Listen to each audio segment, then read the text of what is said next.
सभी को नमस्कार। स्वागत है आप सबका आपके अपने परिवार में। तो मेरे भाई, आज हम लोग जो चर्चा कर रहे हैं वो एक बहुत ही इंपॉर्टेंट मुद्दा, एसएससी के अभी जो एग्जाम हुए हाल फिलहाल में 2025 के, जिसमें पहले सिलेक्शन पोस्ट का एग्जाम हुआ और उसके बाद में स्टेनोग्राफर का एग्जाम हुआ।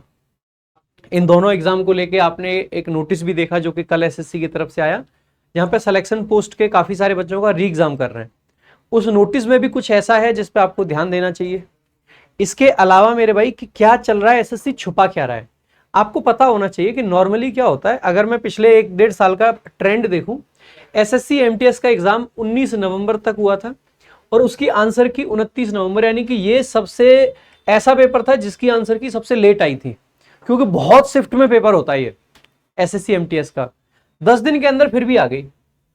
स्टेनोग्राफर का जो पेपर था 2024 वाला, वो आप पाओगे कि 11 दिसंबर तक हुआ। 10 और 11 दिसंबर है ना, तो 11 दिसंबर को पेपर हुआ, 16 दिसंबर यानी कि विद इन 5 डेज आपकी आंसर की आ गई।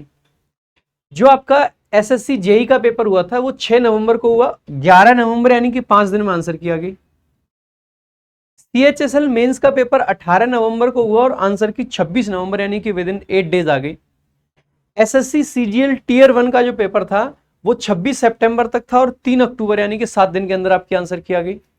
सीपीओ का जो मेंस हुआ था वो 8 मार्च को हुआ था और 12 मार्च को आपकी आंसर की आ गई। यानी कि अब तक एसएससी क्या करता रहा है, हमेशा 2-3 दिन के अंदर, 5 दिन के अंदर आंसर की दे देता है। अगर हम बात करें एसएससी जीडी कांस्टेबल की, तो ये 4 फरवरी से 25 फरवरी पेपर था, यानी 25 फरवरी को लास्ट पेपर हुआ और 4 मार्च के आपकी आंसर की आ जाती है। यानी कि ये भी देखा जाए, क्योंकि फरवरी तो 28 तक का रहता है, ठीक है, तो 3-4 दिन ये रहे और 3-4 दिन ये रहे, यानी कि 7 दिन के अंदर लगभग आंसर किया गया। सीजीएल मेंस का जो आपका पेपर था वो 20 जनवरी को पेपर था आपका और 21 जनवरी यानी कि बिल्कुल अगले दिन आपकी आंसर किया जाती है।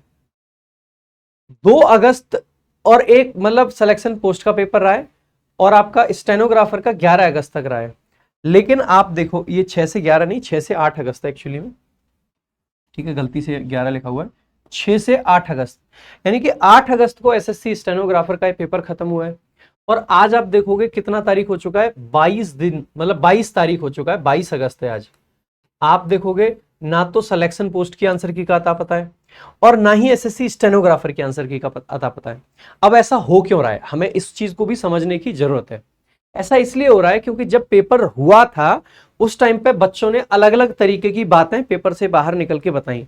किसी का कहना था कि ये स्टेनोग्राफर का जो पेपर हुआ है इसमें सर 3 ऑप्शन आ रहे थे कुछ क्वेश्चन में, किसी में क्वेश्चन में इमेज लोड नहीं हो रही थी, किसी में कुछ नहीं हो रहा था। एसएससी वाला कुछ न कुछ छिपा रहा है भैया, एसएससी वालों ने कुछ ऐसा छिपा रखा है जो कि आंसर की के अंदर है और वो जल्दी से उसको रिवील नहीं करना चाहते हैं। और इन लोगों का प्लान कहीं ना कहीं ये लग रहा है कि भैया जैसे ही सीजीएल की एग्जाम डेट दे दो, साथ में इनकी आंसर की खिसका दो, जिससे एग्जाम डेट देख के बच्चा पढ़ने में लग जाएगा और कोई हमारे खिलाफ आवाज नहीं उठाएगा।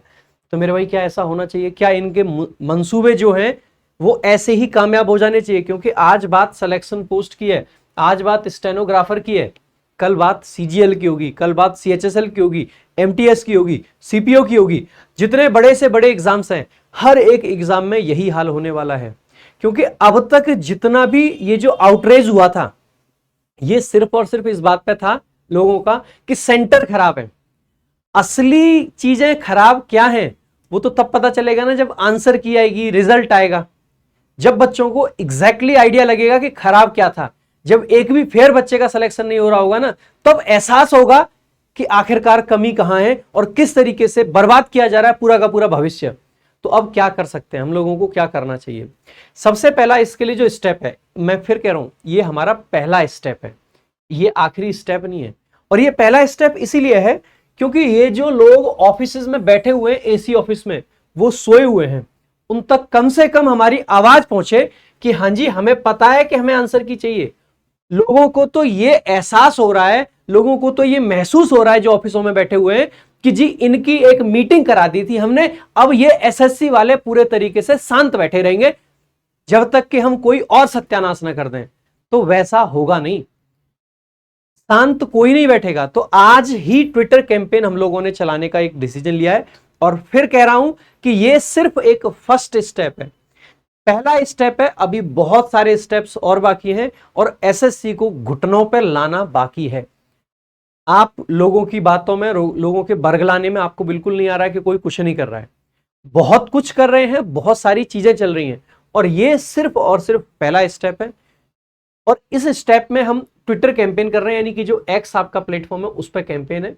आज ही है 11 बजे, यानी कि 22 अगस्त के दिन आपका हैशटैग हम लोगों को क्या चलाना है कि एसएससी फिर स्टेनो आंसर की, एसएससी स्टेनो आंसर की। पहले कई सारे हैशटैग हमने सोचे थे, लेकिन कई सारे ना चला के हम एक ही हैशटैग को सबसे ज्यादा वायरल करेंगे, एसएससी स्टेनो अंडरस्कोर आंसर और अंडरस्कोर की। ये हमारा हैशटैग है, इसी को हम वायरल करेंगे। आपको ये हैशटैग टेलीग्राम पे भी मिल जाएगा, हर जगह मिल जाएगा, कॉपी करिए, डीओपीटी मिनिस्टर को टैग करिए, इसके अलावा एसएससी चेयरमैन को टैग कीजिए, एसएससी को टैग कीजिए, जिस जिसका ट्विटर हैंडल आपको पता है उन सबको टैग कीजिए। यहां पे मैं आपको बता देता हूं, मैं खुद भी ट्वीट करने वाला हूं और खूब भर भर के ट्वीट्स मैं भी करूंगा और मेरा खुद का भी ये ट्विटर हैंडल है, आप यहां पे भी देख लेना। यहां से आप कॉपी करके बहुत सारे ट्वीट कर सकते हैं। इसके अलावा हमारा ऑफिशियल रैंकर्स गुरुकुल का जो ट्विटर हैंडल है, आप वहां से भी कॉपी करके बहुत सारे ट्वीट्स कर सकते हैं।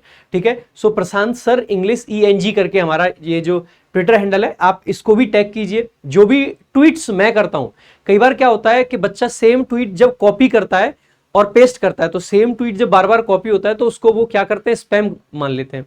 तो आप ये कर सकते हैं कि जितने ट्वीट मैं करूंगा आप उसको सिंपल रिपोस्ट कर सकते हैं। रिपोस्ट करने के लिए कुछ नहीं करना होता है, ये वाली जो बटन है ना, इसको दबाना होता है जो ऐसे घूमने वाला है। सो उससे ऑटोमेटिकली क्या होता है, रिपोस्ट हो जाता है। आप रिपोस्ट भी करना ज्यादा से ज्यादा, हर तरीके से।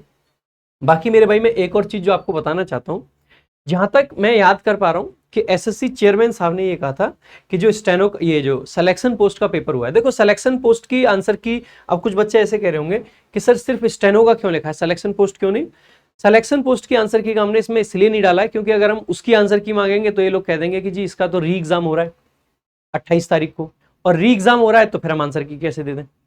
इसीलिए इनकी आंसर की को हमने कहा कि कोई बात नहीं, आप इस सिलेक्शन पोस्ट का अपनी जेब में रखिए, लेकिन जो स्टेनो का पेपर है जिसका आपने री एग्जाम का कोई जिक्र नहीं है, उसकी आंसर की हमें मिलनी चाहिए। अब आ जाते हैं इस मुद्दे पे जो कि इन्होंने कल एक नोटिफिकेशन डाला। जब मीटिंग हुई थी उस टाइम पे एक बात जो काफी चली थी वो ये थी कि चेयरमैन साहब ने ये कहा है कि देखो सिर्फ 55,000 लोग हैं जो कि इससे अफेक्टेड है, सिर्फ 55,000 लोग हैं जिनका नुकसान हुआ है सिलेक्शन पोस्ट के दौरान। अगर 55,000 से ज्यादा लोगों का नुकसान हुआ होगा तो ऐसे केस में हम री एग्जाम कराएंगे। अगर ऐसा है, मतलब अगर 55,000 से ज्यादा लोगों का नुकसान हुआ होगा तो हम सबका री एग्जाम करा देंगे, यानी कि कंप्लीट पेपर को री एग्जाम कराएंगे। तो ये तो 59,500 लोगों का नुकसान हुआ, यानी कि लगभग 60,000 लोगों का आपने री एग्जाम कराना है। तो ये तो 55,000 से ज्यादा है, और 55 से ज्यादा है तो आपको तो अपने वादे के मुताबिक पूरा का पूरा पेपर दोबारा से कंडक्ट कराना चाहिए था, वैसा इन्होंने नहीं कराया है। तो एक तो ये चीज होगी। दूसरा, इन्होंने सिलेक्शन पोस्ट का सब देख लिया, सारा रायता देख लिया। भाई स्टेनो का रायता कौन देखेगा? क्या स्टेनो में बच्चों को लॉस नहीं हुआ? क्या स्टेनो में बच्चों का अटेम्प्ट खराब नहीं हुआ? क्या स्टेनो में बच्चों का सर्वर स्लो नहीं था? क्या स्टेनो में सेंटर खराब नहीं थे? फिर स्टेनो का क्या, स्टेनो का भी तो कुछ करो। स्टेनो का क्यों नहीं कुछ करते? स्टेनो को तो एकदम इग्नोर मारे बैठे हैं। और मैं फिर कह रहा हूं भाई, हम लोगों का जो अल्टीमेट गोल होना चाहिए ना, जो अल्टीमेट गोल है, एक तो ये जो एसएससी के जो करप्ट सिस्टम है, ये जो खराब सिस्टम है, इसको हटाना है। प्लस में स्टेनो का पेपर हो चाहे सिलेक्शन पोस्ट का पेपर हो, ये दोनों ही री एग्जाम होना चाहिए, कंप्लीट एग्जाम, सिर्फ कुछ बच्चों का नहीं, कंप्लीट एग्जाम आपका री एग्जाम होना चाहिए। तभी एग्जाम फेयर तरीके से होगा। क्योंकि आप खुद से सोचिए, इन्होंने ये 60,000 लोगों का री एग्जाम कराया, आप समझना, या तो इन 60,000 का ये खराब सिस्टम में कराएंगे तो री एग्जाम कराने का फायदा क्या? बात सही है। और मान लेता हूं मैं कि इन्होंने बाई चांस इन 60,000 का बढ़िया सिस्टम में करा दिया, तो बेटा ये अनफेयर नहीं हुआ कि पहले जो कई लाख लोग थे वो बहुत घटिया गिरे हुए सिस्टम में पेपर देके गए, और फिर कुछ चुनिंदा 50-60 हजार लोग अच्छे सिस्टम में पेपर दे जाएं सेम एग्जाम के लिए। तो आपको नहीं लगता है कि ये अनफेयर है? अगर अच्छा कर दिया, और अगर अच्छा नहीं कर पा रहे हैं, खराब है, तो खराब में री एग्जाम करा के कराओगे क्या?